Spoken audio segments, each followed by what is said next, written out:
But I'd like right now to bring up Kerrin Meis, who is returning to teach superb art collections in America. And I'm really delighted that she's with us again. I'm worrying about these steps, so I'm going to Yeah, let me come over here. Thank you. Yeah, I have a bad knee. I'm one of the that rapidly growing group of people who are 80 and over.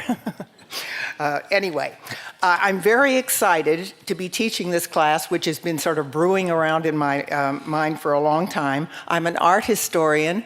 I spent most of my time at San Francisco State teaching the survey class, everything from cave paintings to contemporary art. And I noticed in my teaching that some of the major masterpieces in all of these fields of painting, sculpture, etc., were located in museums that most people don't visit. Surely there are great masterpieces in the Metropolitan, at the Fine Arts Institute in Boston, and even in the National Gallery in Washington, D.C. But what about those other places?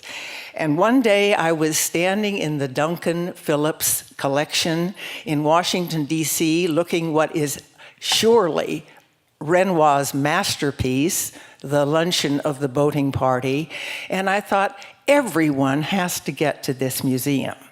So I made a little list of the museums I think that no one should miss and designed a class around that. And first of all, we're going to visit about 12 small museums with superb collections. We're going to meet the collectors. You can't have a collection until you have a collector. Their idiosyncrasies, their particular passions, what made them collect art in the first place, that sort of thing. And then we'll look very carefully at some of the masterpieces in these museums.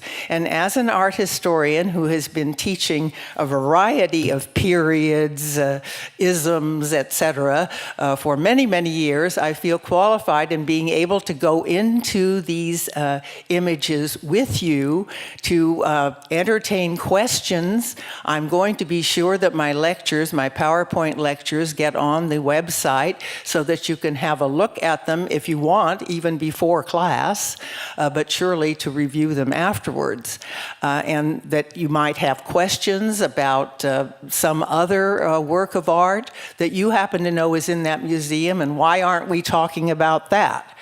So I welcome you to, be proactive. If there's something particular you want to know, let me know about it. I'm going to be putting a reading list on the website, as well as some information about how to get to these museums, hours, fees, etc.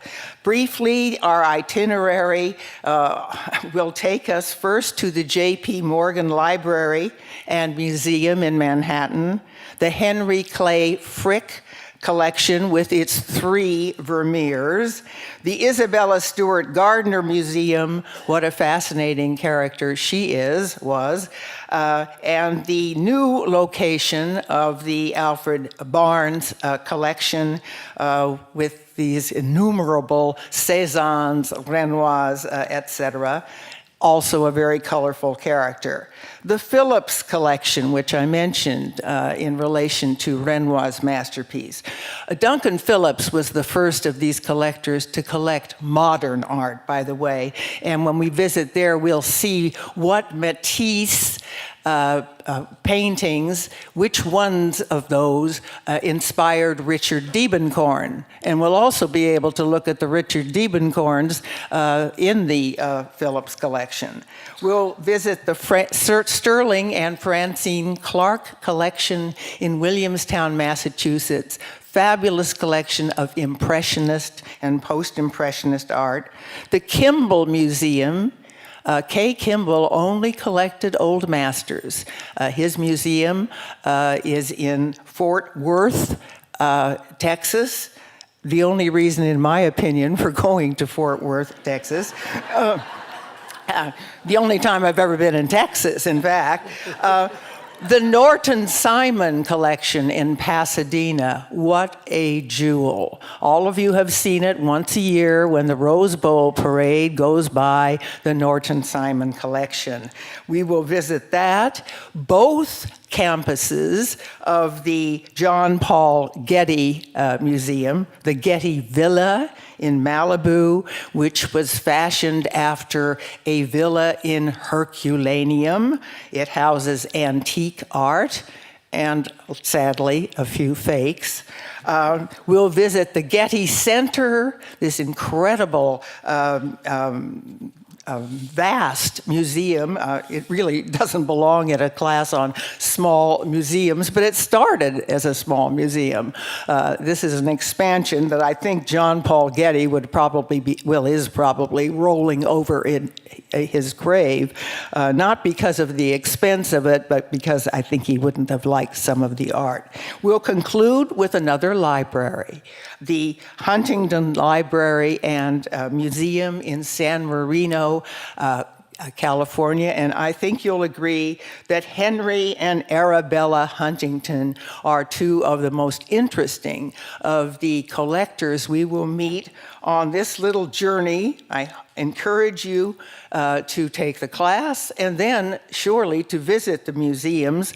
I'm also going to distribute a list of other small museums with great collections. In fact, I'm already working on a sequel to this class on university art museums. Pretty special, some of them. Please do come and join me, and thank you very much. Thank Bye-bye. you, Kerrin. Excellent.